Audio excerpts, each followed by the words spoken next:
¿Qué haces, Ramiro? Acá Jairo Estrachia te saluda y todo el equipo de Radio con vos. ¿Todo bien?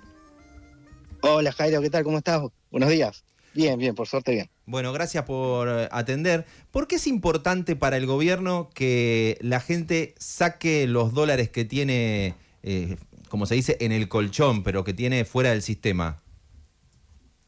Mira, más que sea importante es encontrar el canal institucional para que los argentinos, si quieren usar los dólares, lo puedan usar. ¿Y por qué encontrar el canal institucional? Bueno, Argentina vivió lo que es una tragedia inflacionaria, le sumamos 3 ceros a la moneda, estamos hablando que pasamos de los 90 del 1-1 y pasó el kirchnerismo y terminamos con 3 ceros más, 1000-1, obviamente 1100 y pico a 1.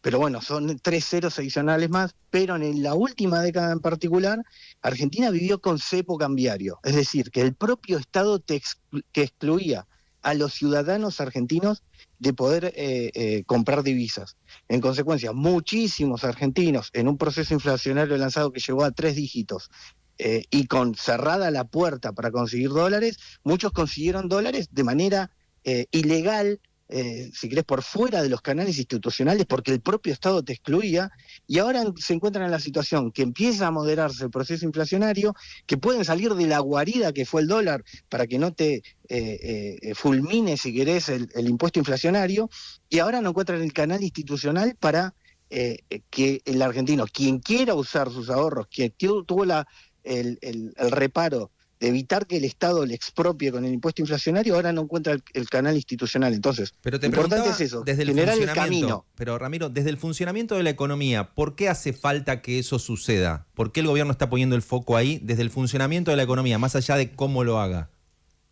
Bueno, a ver, hay muchísimo. Argentina vive siempre comprando dólares, tiene más o menos, según los números del INDEC, no son estimaciones privadas, son números del INDEC, los argentinos tienen más o menos entre 400.000 a 500.000 millones de dólares en activos externos. De ellos hay como 200.000 millones de dólares nada más que en efectivo. De esos, la mayor parte se compraron las últimas 2 décadas. Bueno, el ahorro, vos sabés muy bien que el ahorro es el espejo de la inversión. Ahora, si el ahorro de los argentinos no encuentran el canal institucional para que pueda transformarse en inversión, bueno, termina afectando la tasa potencial de crecimiento de Argentina.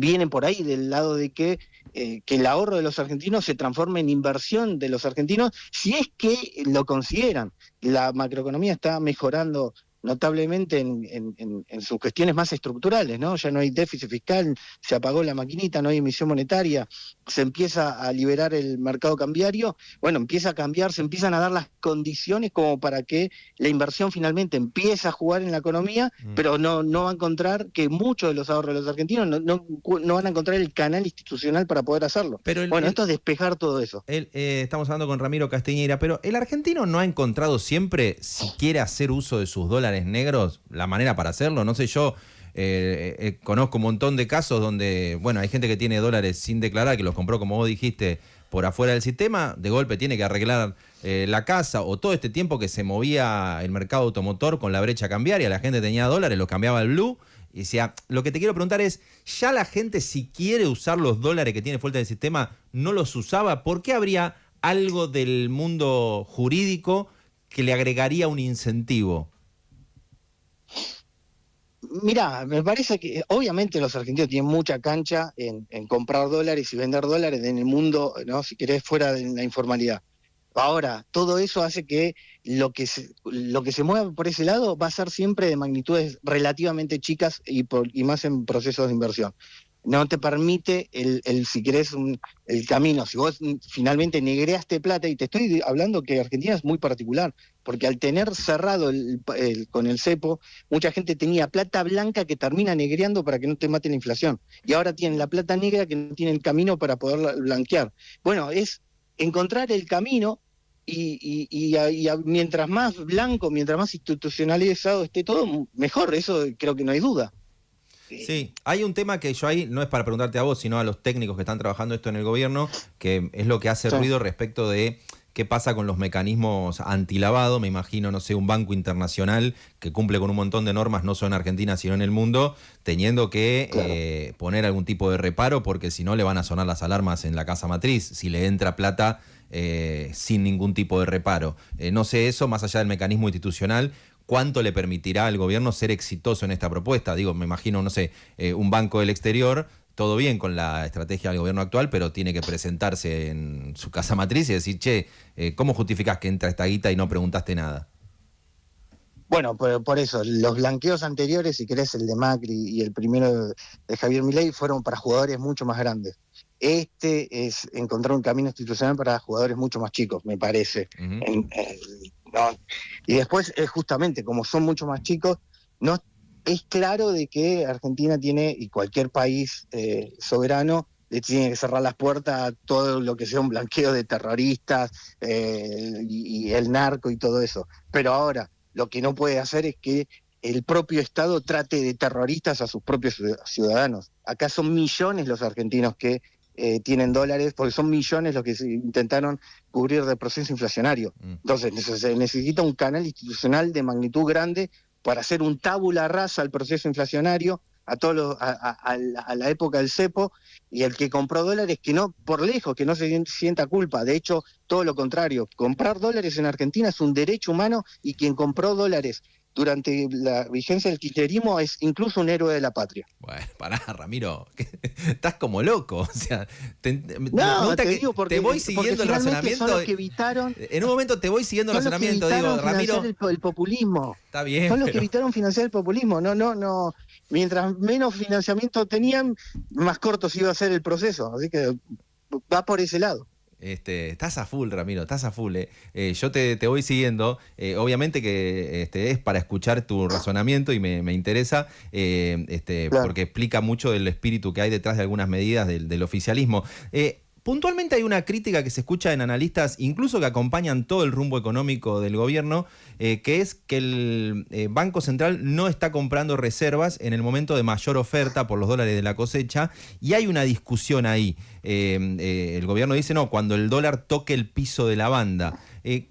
¿Crees que eso es correcto como camino? Imagino que vas a decir que sí, que es el mejor camino de la historia de la humanidad, pero ¿me puedes explicar técnicamente por qué? A ver, lo que sí me gustaría, primero un poquito de contexto, ¿no? De que el Banco Central creo que ahora en mayo está cumpliendo 90 años. De esos 90 años, 3/4 partes de toda su historia fue con cepo. Y dentro del único cuarto de su historia, que vale la pena, por lo tanto, porque fue sin cepo, muchísimo no fue con tipo de cambio, o sea, si bien fue unificado, no había brecha, ese único cuarto de historia que tiene el Banco Central, no necesariamente flotaba la moneda. De hecho, el proceso más largo de tipo de cambio unificado, que fue la convertibilidad, el precio estaba fijado por ley. Y para fijarlo por ley, obviamente es que el Banco Central está comprando y vendiendo todo el tiempo en el mercado cambiario. Lo que tenemos ahora en Argentina, no solo que el tipo de cambio está unificado, o si querés faltan una última capa de restricciones claramente, pero el tipo de cambio ya estamos con una brecha claramente más chica, pero creo que lo más valioso que tenemos en este momento como institucional, con la institucionalidad del Banco Central, es que por primera vez empieza a flotar la moneda en Argentina. ¿Por qué? Porque el Banco Central no compra ni vende, no interviene en el mercado cambiario, ni tampoco lo está haciendo en este momento el Tesoro Nacional, como por ejemplo lo hacía Cambiemos, que traía dólares de afuera, volcaba en el mercado interno y te pisaba el precio. Entonces, si bien el Banco Central no intervenía, te intervenía el Tesoro. En este momento, la oferta de dólares en el mercado cambiario es 100% privada, y la demanda de dólares en el mercado es 100% privada. Es decir, es un mercado que el precio no está intervenido por primera vez en casi la historia argentina, no está intervenido el precio, y por lo tanto ya se puede decir que el precio de 1.150 en torno a estos precios es un precio de Pero mercado. yo te pregunté Cuando otra uno dice... cosa, te preguntaba otra cosa, ¿por qué Pero no? pará, cierro con Sí, esto, porque voy a la dale. discusión del famoso atraso cambiario. Voy de que cuando, como toda la historia argentina, el precio del dólar, de la divisa, del tipo de cambio de la moneda local, era un precio político, siempre tomaba alguna distancia con el precio de mercado y a eso lo llamábamos atraso cambiario. Una vez que la moneda finalmente flota y no hay intervención alguna del Estado, con ninguna de sus dos ventanillas, ni del Banco Central ni del Tesoro, toda discusión de atraso cambiario ya no deja de tener sentido. Sí. El precio es directamente de mercado. Sí, pero no, porque la semana pasada vimos que el Banco Central, cuando vio que le estaban sacando dólares por ON los bancos, sacó una regulación a lo Banoli o a lo Marcó del Pont para que no se le vayan los dólares por esa ventanilla. O sea, todo, te acompaño en el razonamiento de que no está comprando y vendiendo desde el acuerdo con el fondo, pero no es que no está regulando. El otro día metió más cepo a las empresas y los bancos porque se le estaban yendo dólares por obligaciones negociables cortas. Digo, para completar la imagen. Pero respondeme el tema. Imagínate Joaquín Cotani, que trabajó en el gobierno hasta hace nada, que él acompaña el rumbo y dice, che, pero ¿por qué no compran reservas si, no sé, Perú, países que cuando estabilizaron se hicieron fuertes acumulando reservas? Es una realidad que Argentina fue saqueada, ¿no? El Banco Central llegó a tener 70.000 millones de dólares de las reservas y hoy ya no tiene nada. De hecho, terminaron entregando el gobierno con reservas negativas. En ese proceso, si vos querés comprar 70.000 millones de dólares, el proceso inflacionario se tiraría a las nubes, porque evidentemente hay que emitir para poder comprarla.